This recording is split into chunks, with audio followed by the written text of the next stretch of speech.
Shalom, shalom, bendito es el nombre de nuestro Eterno que nos tiene aquí, nos ha entregado la salvación, Yahushua HaMashiach, Jesucristo, y por Él, en Él y para Él son todas las cosas, y por ello seguimos estudiando el Salmo 119, hoy con la letra Sayin, que viene del verso 49 al 56. Lo primero que debemos ver es la Sayin. ¿Qué nos quiere decir? Nos habla de la espada, nos está hablando de corona, de sostener, de alimentar, de perfección. Nos está hablando del arado, ¿sí? Del arado, el arado es todo lo que se necesita para arar la tierra, ¿de acuerdo? Y el arado tiene que estar completo, tiene que traer el aguijón y el yugo para podérselo poner a los bueyes, para que puedan trabajar y puedan hacer muy bien el trabajo de agricultura. Y esto es absolutamente maravilloso porque la Sayin es el número 7 de las letras, donde nos está hablando de las 7 fiestas, nos está hablando de el Shabbat, nos está hablando de las 7 manifestaciones de los atributos divinos de nuestro Rey, que es la plenitud para este tiempo, para esta creación que Él hizo, donde lo vemos en los 7 brazos de la menorá, que es el rostro, ¿no? Que ilumina, ¿sí? Que ilumina, que nos entrega toda la verdad, el plan divino. Entonces esta letra es absolutamente preciosa porque nos habla del propósito por el cual nosotros hemos sido llamados de las tinieblas a la luz verdadera, y ese propósito es para que se cumpla en nosotros, que seamos la imagen del único Rey verdadero y que podamos trabajar conforme a Él con su palabra, que es la espada que corta toda tiniebla, y que es para que Él sea glorificado y sea coronado como nuestro Rey, y con toda majestad Él nos sostenga y nos alimente como lo viene haciendo abundantemente, pero eternamente, ¿sí? No digo pero, porque aquí también estamos siendo alimentados por Él hasta la eternidad, pero cuando digo el pero es con la confianza, más bien, con la confianza de que su alimento es abundante, sobreabundante y es eterno en la perfección que es Él. El verso 1 y 2 de esta maravillosa palabra dice: acuérdate de la palabra dada a tu siervo, en la cual me has hecho esperar. Ella es mi consuelo en mi aflicción, porque tu dicho me ha vivificado. Esta palabra está basada en las promesas del Rey. Nosotros debemos entender que las promesas es todo lo que sucede, ¿cierto? O todo lo que ha sido anunciado por Dios para bien de todos los que Él ha llamado hijos. El pacto del Rey es para nosotros sus hijos. Ese es un pacto perfecto y único porque es el pacto de su sangre, una sangre perfecta, única, que nos permite hoy, gracias a su sacrificio, reconocer el camino, reconocer la puerta. Nos permite romper la carne, ¿sí? Que se resquebraje el velo, que se rompa la carne, que se rasgue el corazón, para que Él sea el que nos permita disfrutar de la palabra del agua viva que es ella, y esa palabra que es absolutamente preciosa nos sostenga para poder pasar el juicio final. El mismo Señor dijo y le hizo la promesa, el juramento y el pacto a Abraham, y Él le dijo: cualquiera, ¿sí? A cualquiera. No es ahora solamente para Israel, los 12 tribus, sino para cualquiera. Por eso es que el Señor nos dispersó alrededor de los 4 ángulos de la tierra, y hoy están volviendo los de la casa perdida de Israel, pero también está volviendo Judá, que también terminó disperso por todas las naciones, y también está viniendo a este maravilloso encuentro del plan divino el extranjero, la viuda, el huérfano.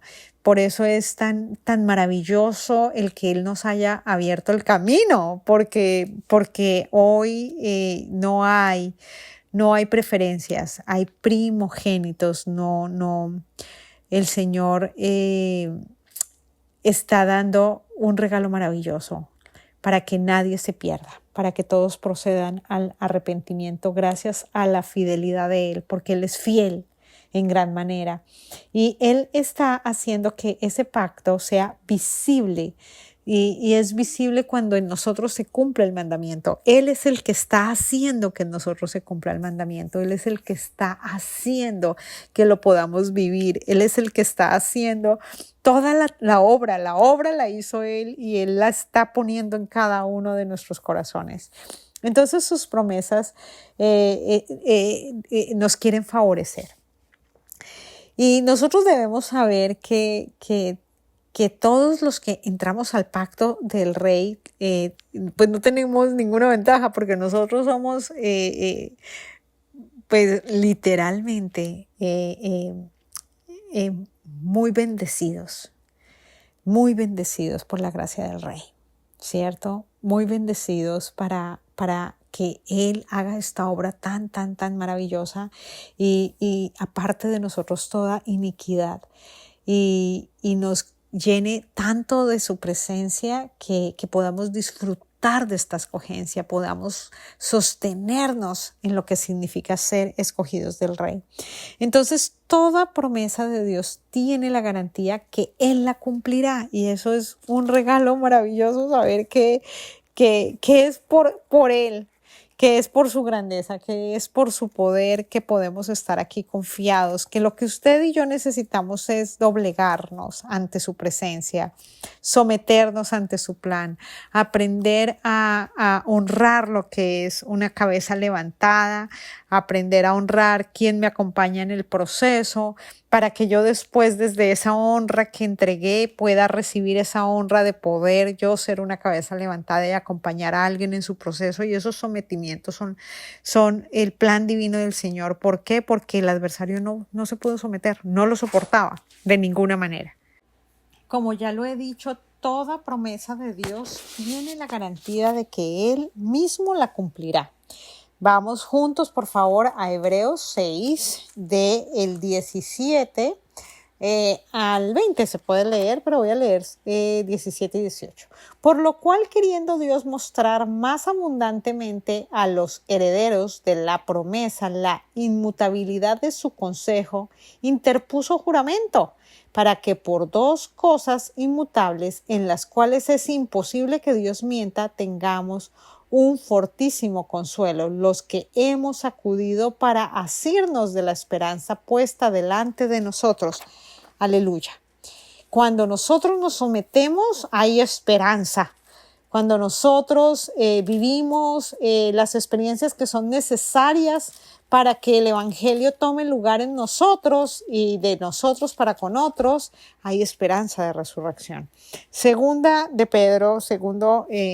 carta de Pedro, capítulo 1, verso 4 dice, por medio de las cuales nos ha dado preciosas y grandísimas promesas, para que por ellas llegaseis a ser participantes de la naturaleza divina, habiendo huido de la corrupción que hay en el mundo a causa de la concupiscencia. Después de leer estos textos tan maravillosos, vamos a ir a el verso 51 y 52 que dice, los soberbios se burlaron mucho de mí, mas no me he apartado de tu ley. Me acordé, oh Señor, de tus juicios antiguos y me consolé. Oh, wow. ¿Por qué digo wow? Es maravilloso porque el juicio antiguo lo encontramos en Génesis 3:15, donde el Señor dice, y pondré enemistad entre ti y la mujer, y entre tu simiente y la simiente suya. Esta te herirá en la cabeza y tú le herirás en el carcañal. Ahí empezó. ahí empezó el justo juicio del Rey maravilloso, donde está la pronunciación del plan divino del Rey contra las tinieblas. El Rey puso enemistad entre la simiente justa, o sea, todos los justificados de Cristo, y la simiente impía que sigue actuando desde el gobierno del adversario. Por eso la pelea es contra las tinieblas, es contra huestes, potestades, principados, gobiernos de maldad.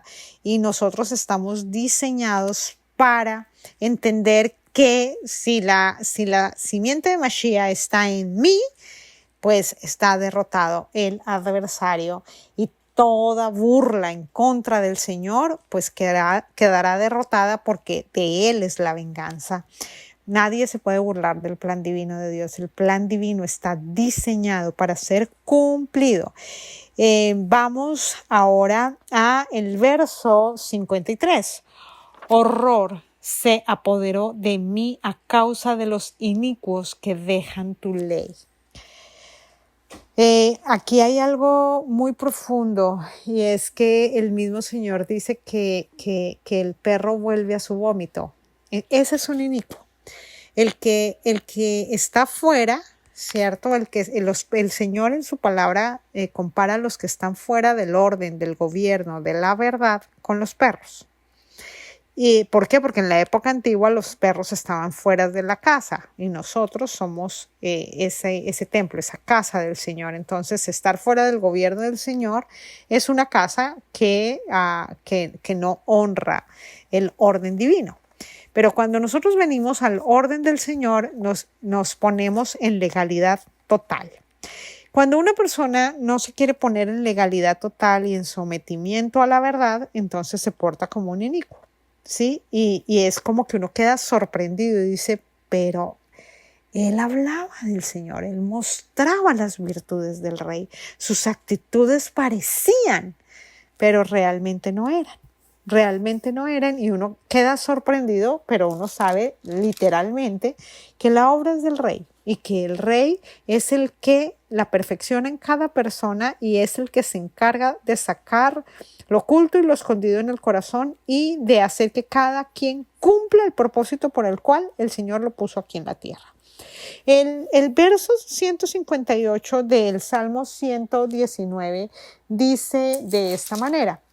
Dice, veía a los prevaricadores y me disgustaba porque no guardaban tus palabras.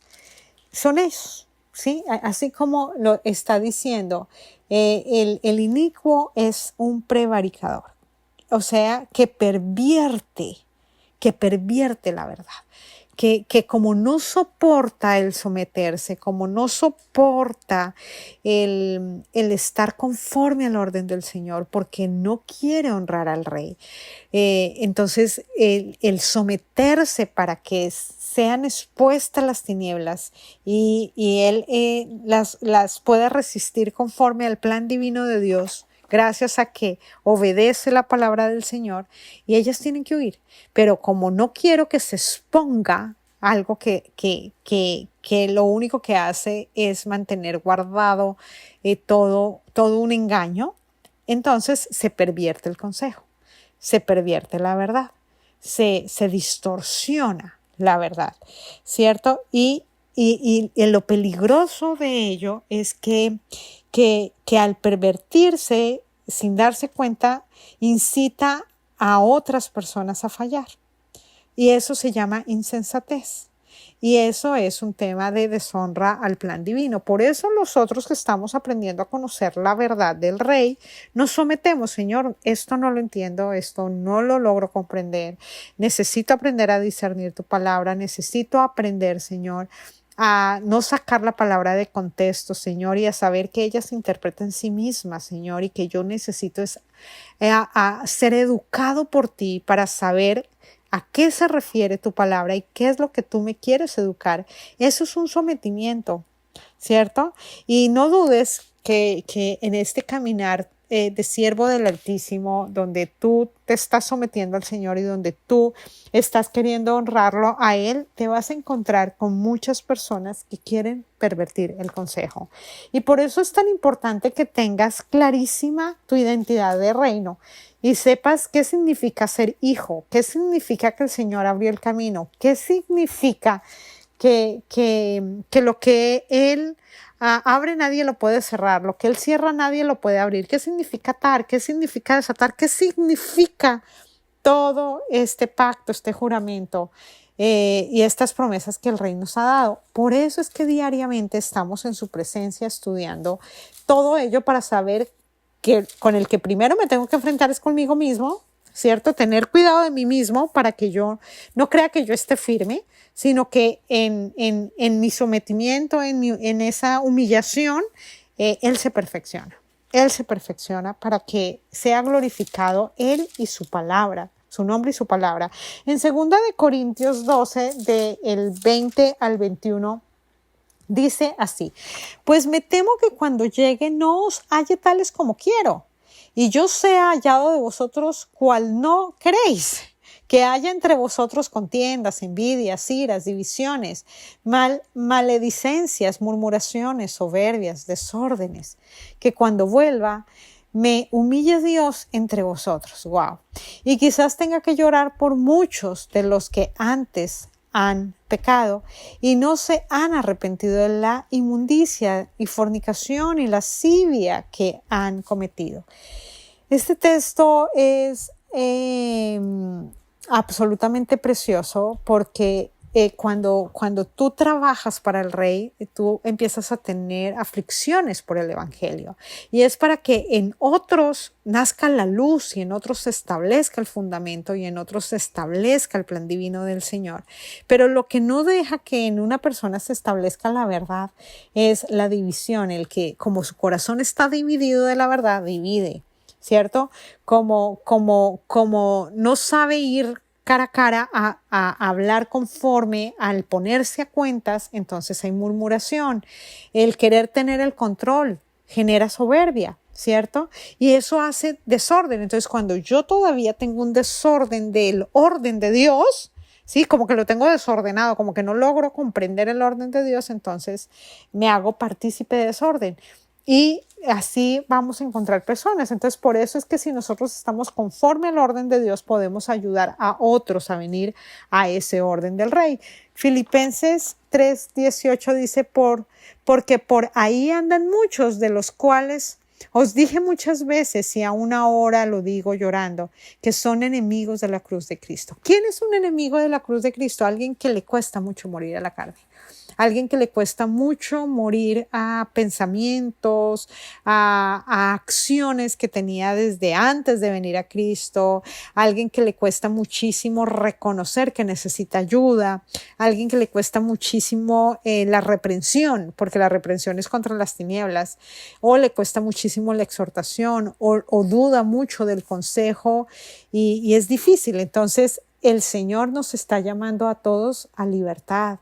Nos está llamando a todos a reconocer salvación, nos está llamando a todos a entender que en libertad podemos ser muy útiles para el Evangelio. Entonces, claramente el Señor nos está diciendo que tenemos que reconocer quiénes son insensatos y es ese alguien que actúa desde esa inmadurez espiritual. La inmadurez espiritual está basada en el pensar mal, en pensar como muy rápido, como que vamos demasiado rápido y nosotros tenemos que luchar para dejar de pensar mal, dejar de razonar, dejar de explicar posiciones que no son de bien, ¿cierto? Y aprender a honrar la mente del Rey, que es limpia, pura, santa, sin mancha. Lo santo, lo limpio, no contiende con argumentos carnales, ¿cierto? No se pone a contender, ¿sí? Nosotros explicamos la verdad y la verdad es la que hace libre a alguien, ¿cierto? Y lo limpio, por consiguiente, no contiene nada de carne, no contiene nada que esté fuera de la verdad y lo que sí contiene es el querer hacer la voluntad divina, ¿sí? Y la voluntad divina se entrega a aquellos, ¿cierto?, que desean conscientemente hacer un proceder que honre el plan divino de Dios. Para eso estamos llamados, para cumplir el proceder que el rey ya declaró en su palabra. Ahora vamos a leer el 54, 55 y 56, que dice así: Cánticos fueron para mí tus estatutos en la casa en donde fui extranjero. Me acordé en la noche de tu nombre, oh Señor, y guardé tu ley. Estas bendiciones tuve porque guardé tus mandamientos. Familia, nuestra manera de proceder va de la mano con lo que el Señor demanda de nosotros, ¿cierto? Con lo que el Señor ha decretado para cada uno de nosotros. A veces te vas a encontrar, o en la mayoría de casos te vas a encontrar con que muchos no entienden el bien que hace el obedecer al Señor conforme a lo que Él ya declaró en su palabra. Entonces, en esos lugares donde tú te encuentras con otros que no logran entender el sometimiento a la verdad, es porque no conocen de gobierno y no conocen de gobierno eterno, ¿sí? Pero si tú te mantienes firme, si tú te mantienes fiel, quizás el Señor permita que por medio de tu testimonio atraigas a muchos con cuerdas de amor. El testimonio son las cuerdas de amor. Las cuerdas de amor no es hablar como algunos quieren que se hable. El testimonio, ¿cierto? Son las cuerdas de amor. Eso es, que el testimonio atraiga a otros. El testimonio es que te mantengas firme en el fundamento que el Señor ya ha entregado para que en esa fidelidad tú puedas ayudar a otros a ser fieles. Es en los momentos más difíciles del caminar en el Señor. Cuando tú caminas a favor del Evangelio, la oposición se va a levantar. Y lo que te va a sostener a ti todos los días de tu vida es el nombre del Rey.